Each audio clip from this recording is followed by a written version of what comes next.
Courier থেকে জিনিসগুলো অবশেষে চলেই আসলো।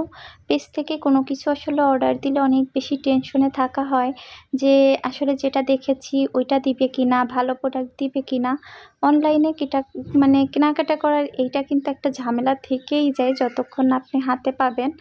আর ওরা আসলে সেরকম ভালো একটা ব্যাগেও দেয়নি। আমি ডেলিভারি ম্যানের সামনে খুলে যে প্রোডাক্টগুলো একটা একটা করে দেখব, সেইটাও সম্ভব হয়নি। আমার মনটা অনেক খারাপ ছিল যে এত বড় একটা পেজ, তাদের একটা দোকান আছে, তারা আসলে প্রোডাক্টগুলো কীভাবে দিচ্ছে, প্যাকেজিংটা তো আমার একদমই পছন্দ হয় নাই।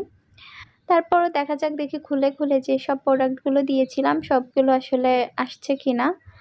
আর এটা হচ্ছে প্রথমেই যেটা, এটা হচ্ছে ভ্যানিলা পাউডারটা। ভ্যানিলা এসেন্সও ব্যবহার করা যায়, তবে আমার কাছে পাউডার ফ্লেভারটা বেশি ভালো লাগে। আর এটা চকলেট চিপস। আর আমি যে কোনো কাজ করতে গেলে আমার সাথে হচ্ছে এই যে সাইড ব্যাগ থাকেই। আর তার জন্যই মূলত আমার কেক বা বেকিং আইটেম শিখা।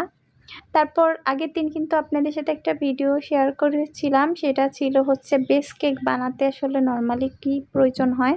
বেস কেক বানাতে খুব বেশি কোনো জিনিসের প্রয়োজন হয় না, তবে ডেকোরেশনের জিনিসের জন্য আপনার বেশ কিছু জিনিস কিনতেই হবে, কারণ ডেকোরেশনে। তারপরও আমার আরেকটা জিনিস এখনও বাদ আছে, সেটা হচ্ছে টার্ন টেবিল। ওইটা হচ্ছে আমি কোনটা কিনবো এটাই ডিসাইড করতে পারতেছি না। ভাবতেছি স্টিলেরগুলা কিনবো নাকি প্লাস্টিকেরগুলা কিনবো, নাকি নর্মালি হচ্ছে 150 টাকা দিয়ে একটা কিনে নিব। আবার কোথায় জানি দেখলাম 98 টাকা। আর এগুলো হচ্ছে পাইপিং ব্যাগ ছিল আর নজেল। ওরা হচ্ছে একসাথে দিয়ে দিয়েছে 3টা নজেল। নজেলের কাজগুলোও জানি না। তবে এখানে আরেকটা বিষয়, এই ভ্যানিলা এসেন্স, এখানে চকলেট এসেন্স নিয়েছি, আর হচ্ছে রেডম্যানের রেড কালারটা নিয়েছি। আর হুইপিং ক্রিমটা তারা আসলে এইভাবে প্যাকিং করে দেয়।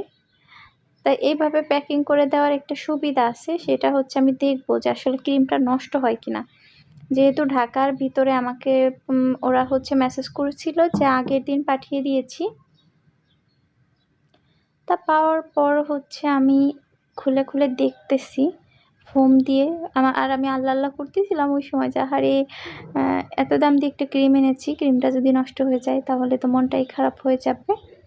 আমি কেক মোটামুটি বানানোর পর থেকেই ট্রাই করতেছিলাম যে ঠিক আছে, আমি তো এখন সব কেকের মোটামুটি বেস বানানো শিখে গিয়েছি, তো এখন আমার ডেকোরেশনটা শিখতে হবে। আর ডেকোরেশনটা হচ্ছে আপনার হাতে কলমে শিক্ষা, সেটা হচ্ছে যে একবার করে না, এটা বিভিন্ন কেক ডেকোরেশন করতে হবে, বিভিন্নভাবে করতে হবে। আর করতে করতে এক সময় আপনি সুন্দর ডেকোরেশন করাও শিখে যাবেন। তা অবশেষে এই নজেল 3টার ভিতরে একটা নিয়েছি অন এম নজেল, একটা নিয়েছি 2F নজেল, আর একটা মনে হয় কি নজেল ওইটা নেই। তবে সবসময় চেষ্টা করবেন ওই যেগুলো নাম্বারিং নজেল থাকে ওগুলো ব্যবহার করতে, এটা বেশি কাজ করে। আর এটা হচ্ছে ট্রপিক্যাল ক্রিম। এটা আমার কাছে মনে হয় নতুনদের জন্য সবচেয়ে ভালো। তা আমি সব জিনিসপত্রগুলো একটু সুন্দর করে সাজিয়ে নিয়েছি। তা আমি ব্রেড নাইফ নিয়েছি বড়টা, আর একটা হচ্ছে আপনার প্লেটার বলে যেটাকে।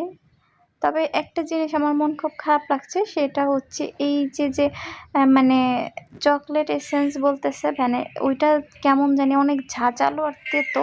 আসলে এরকম হয় কি না আপনারা যারা হচ্ছে কেক টেক রেডি করেন, আমাকে হচ্ছে নাকি আসলে ওইটা নষ্ট জিনিস দিয়ে দিয়েছে, জানি না। তো ছেলে নিজেই পড়াশোনা করতেছিল আর কেক কেটে খাচ্ছিল। কেকের জিনিসপত্র এনেই আগে কেক ডেকোরেশন করা। আর এটা আমার অনেক দিন, তা সে সব সময় এটা বদ অভ্যাসই তার, সেটা হচ্ছে সে খেতে বসলে পড়তে বসে। আর এইটাগুলো হচ্ছে আমার শুক্রবারের দিনে রান্না বাড়া ছিল। পুরো রান্নাটা আসলে ওইভাবে ভিডিও করা হয় নাই, তা যতটুকু হচ্ছে টুকটাক ভিডিও করেছি। আর কেনা হবে না এই ঈদের আগে আর ঈদের আগে আর গরুর মাংস কিনবো না, এটাই ছিল আমাদের শেষ এই বছরে কোরবানির আগের আর